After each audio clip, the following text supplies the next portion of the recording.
okunye ufuna sinitshele kona mahala ha ukuthi uShembe asumprofeti.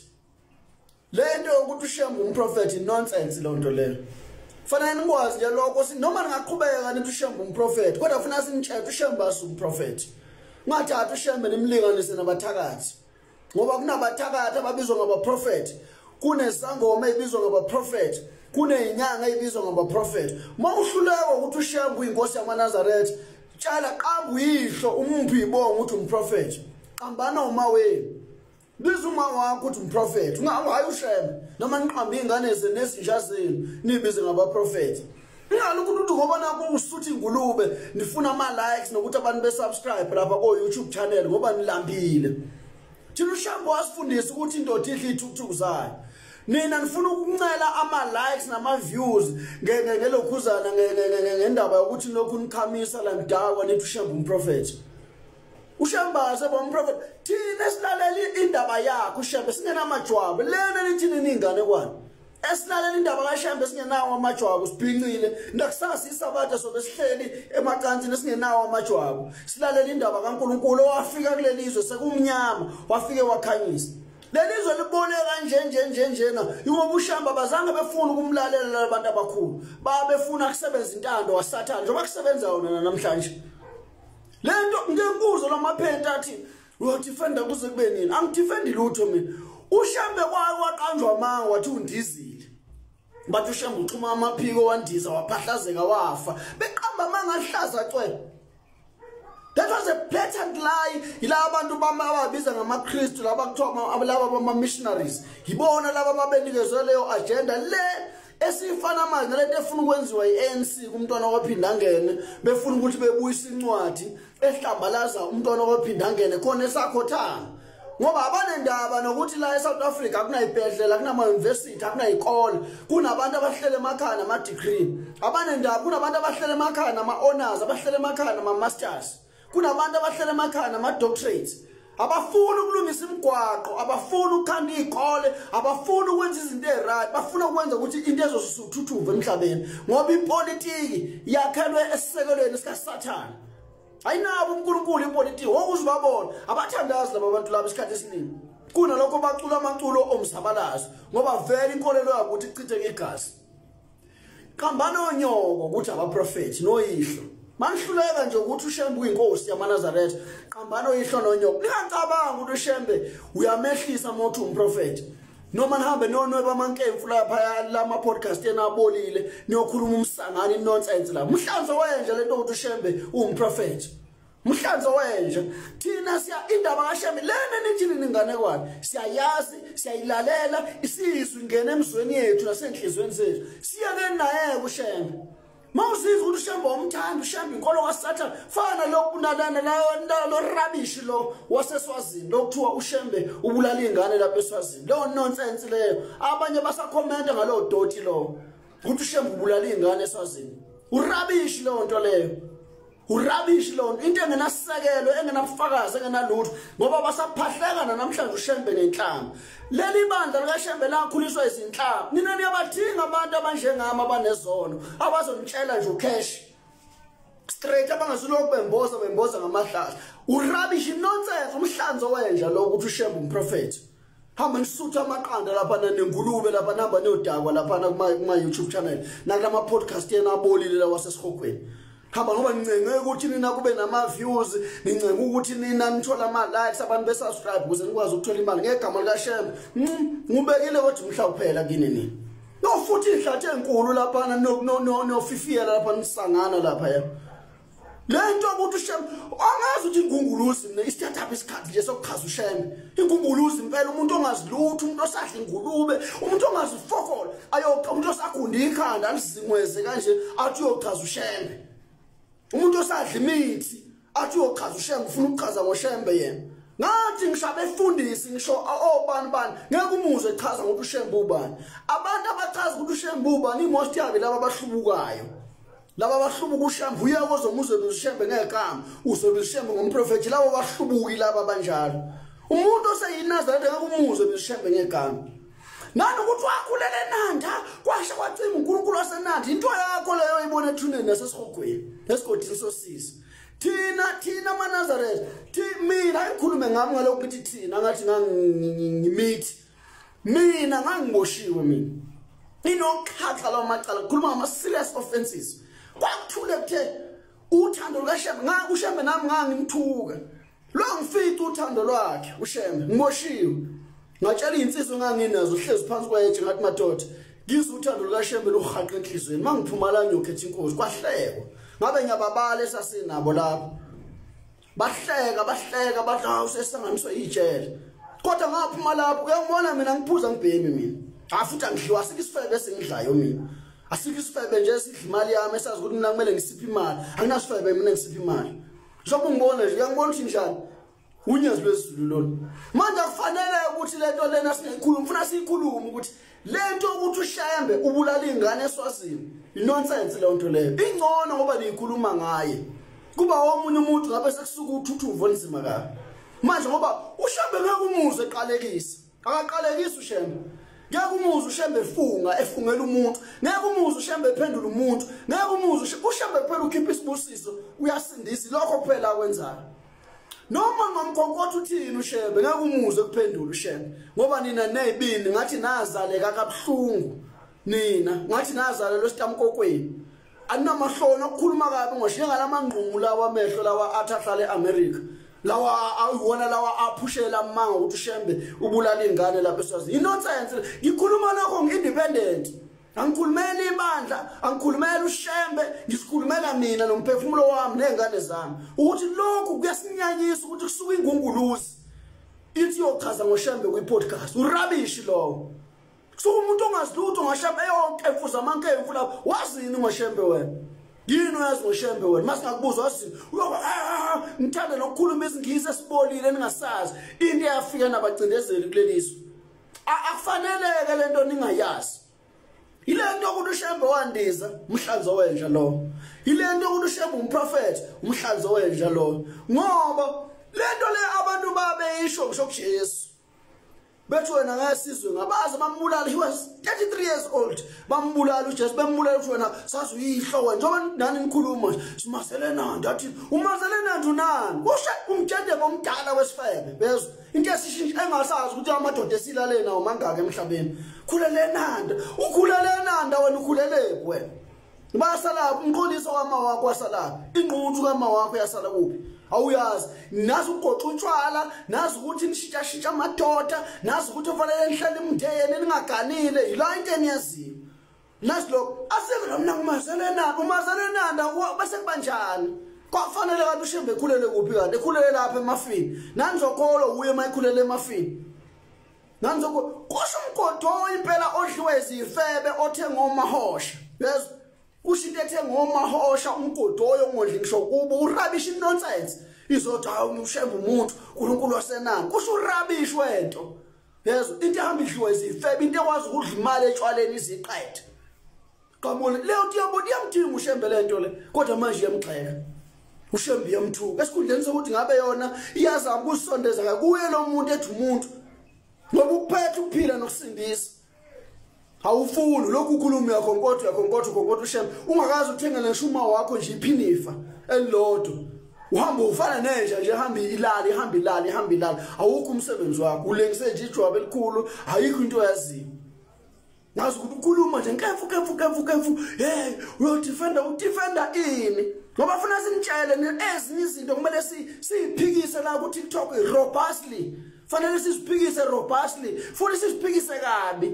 ngoba nina nifuna ukukhuluma nini nonsense ngoShembe lento qambani oyihlo nonyoko ukuthi abaprofeti nezingane zenu ningabizi uShembe asumprofeti ayikho indawo kaShembe la mina indaba kaShembe ngasho seqala ngithi into engekho namanje ngisaphinda phambi kababa ulokhuza unyambosi ukuthi into kaShembe into engekho ngisho kwayena ke lo wakhuluma ngaye ke manje lo athi uShembe bani into engekho is nothing according to indlela achaza ngayo one angeke uthi umuntu ungumoya amanga lawo amanga aphindwe ka1000 ukuthi uShembe umoya uShembe wakuzalwa kwakhumala umuntu wakamntungwa number 2 akayena uNkulunkulu munye icala ene futhi iBhayibheli lelo aliphethe nje manje lithi ungabi uNkulunkulu ungabi nabanye uNkulunkulu ngaphandle kwami. Esabingelela ubaba eqala nje uthe uShembe inkosi. Ngamanga inkosi yakuphi? Mhlawumbe ngithi ikhona inkosi kwaZulu. Yes. Mhlawumbe inkosi kwaZulu noma inkosi yakwaShembe, hayi inkosi yabantu yomhlaba wonke. Because iBhayibheli lithi ukukholwa kunye.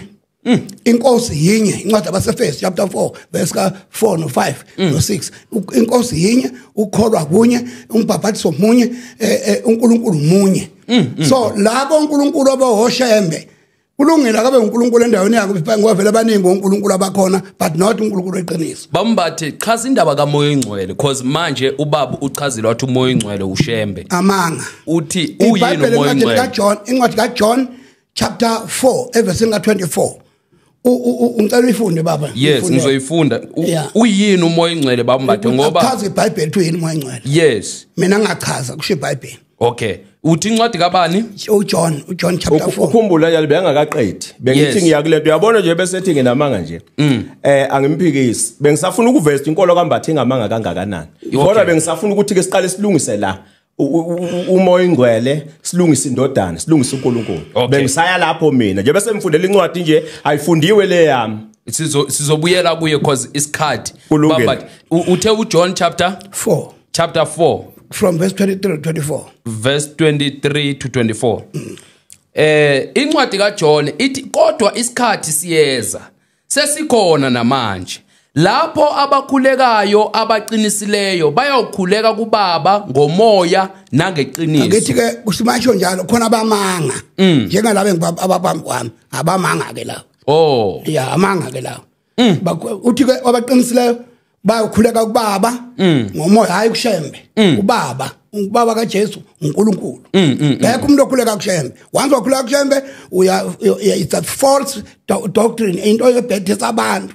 Ukulahla abantu bakathi mana ke angiqede phela asiqede nali ngiyekile okay all right yes yeah ngokuba ubaba ufuna bakhuleke kuye abanjalo yes 24 ngiye ku 24 uNkulunkulu ungumoya uNkulunkulu yini ungumoya akayena uShembe akayena umbatha akayena unkosi akayena ungumoya God is a spirit uNkulunkulu umoya ngesisuthu kwathi mudimu kimoya nesihlangane sikwembu imoya ayikho indaba uShembe umoya khohliswa abantu kodwa abantu aqhutsheke bakholisa abantu kodwa bazi abantu bayisihogweni one day ngoba yonke okokuqala nje yophethe iBhayibheli ngeke hamba kabalala mayefunda ukuthi Jesu khona bathi Shembe hayibo bona laba base ivele bengimfuna lo baba ukuthi uphethe iBhayibheli uzoyichaza namhlanje sekhona ugcwele njengamazwi phambi kwakho namhlanje ngimfuna vele ukuthi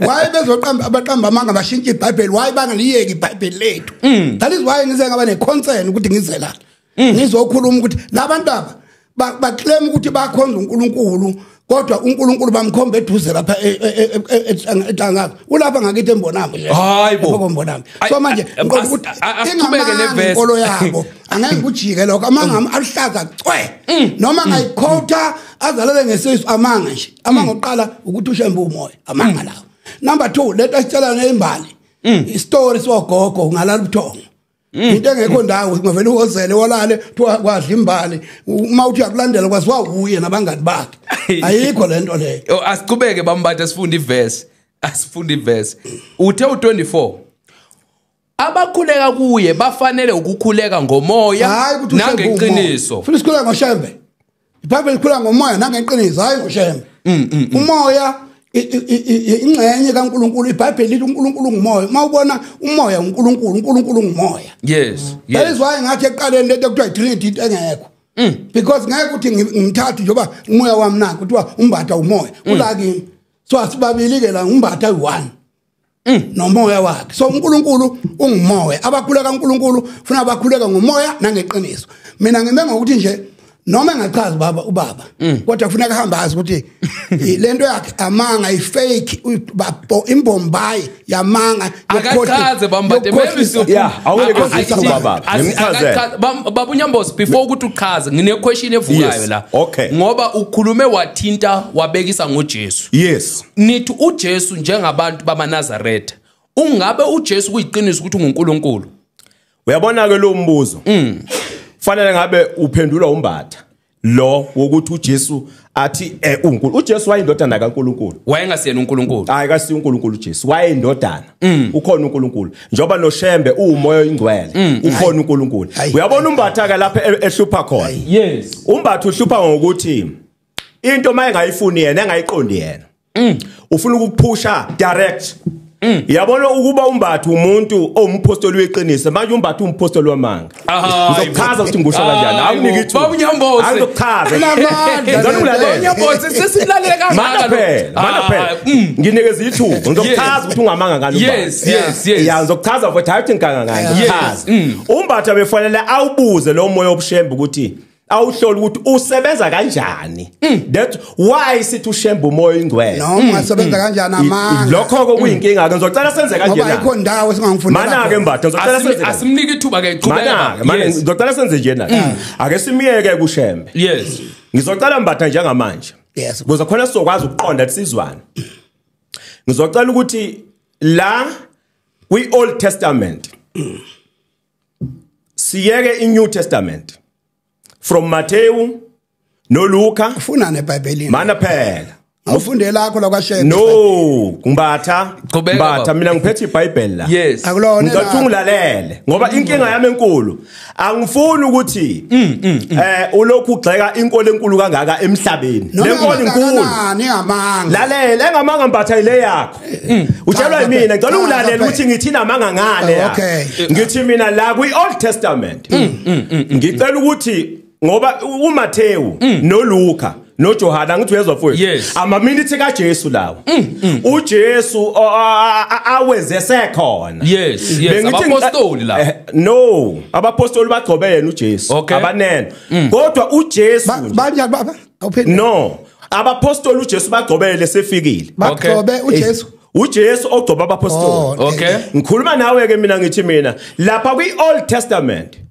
akungivulela incwadi ukuthi uJesu noma ke incwadi ayikhombisa ukuthi uYesu umuntu njengoJesu ibe yinye mbatha abalaleli belalele emhlabeni awufundi awuthi ngiqale kuthi cha ngisho ukuthi ayikho uthi ngicela ungifundele lapha kwi Old Testament okay angithi ake sikhulume nje uchapter 49 incwadi kaGenesis 49 Genesis ikhuluma ngokuthi uJesu yes no angithi akusi uJesu angithi uJesu kamli Jesu liqhamuke ku New Testament 49 but the prophecy about him inkinga ngicela ungilalele uyifunda le verse uthi le verse olalela ingitholile uGenesis 49 ufuna incwadi leyishoyo mina khuluma ba ikubani 49 verse 10 na verse 10 intonga yobukhosi ayakusuka kuJuda ayiyi kusuka kuJuda nozime lokubusa phakathi kwezinyawo zakhe aze afike yena olufanele lona nezizwe ziyakumlalela iyo leyo baba yeah mlalela ke angizama ukuchaza elinye angithi ihumsheli ishalele yes ihumsheli dala lithi intonga yobukhosi ayikuphela kuJuda azafike uShilo bese lithi ke izizwe zonke ziyobambelela kuye noma zonamathela kuye enye masifuna ngishenye futhi incwadi enye uMika chapter 4 verse 1 iku Old Testament yeah qhubeka ngicina ku old ne qhubeka okay asifunde incwadi uMika ne Mika chapter 4 verse 1 yes sesajwayela u3 verse 10 thina ukuthatha umnikelo bahlala becula Mika chapter 4 verse 1 it sengifunda ngesilungu and it shall come to pass in the last days that the mountains of the house of the Lord shall be prepared in the top of mountains and higher above hills and people shall flow to it ucabanga is prophet lesi okay ngoba wayesafihliwe ngakaza uyasizwa isilungu babunyambosi lalela mana ke lalela yes ishilo ngathi umbatha lento ayiyona akayazi umbatha umpostoli wamanga lalela ke ake nguvulele mina uJesu lapha thathu Isaiah 53 Isaiah 53 verse lokuqala uyafunda iBhayibheli babunyambosi ngifuna ukubuza umbatha ngoba manje lokhu ngifundela inyamfunyamfu into engayiswa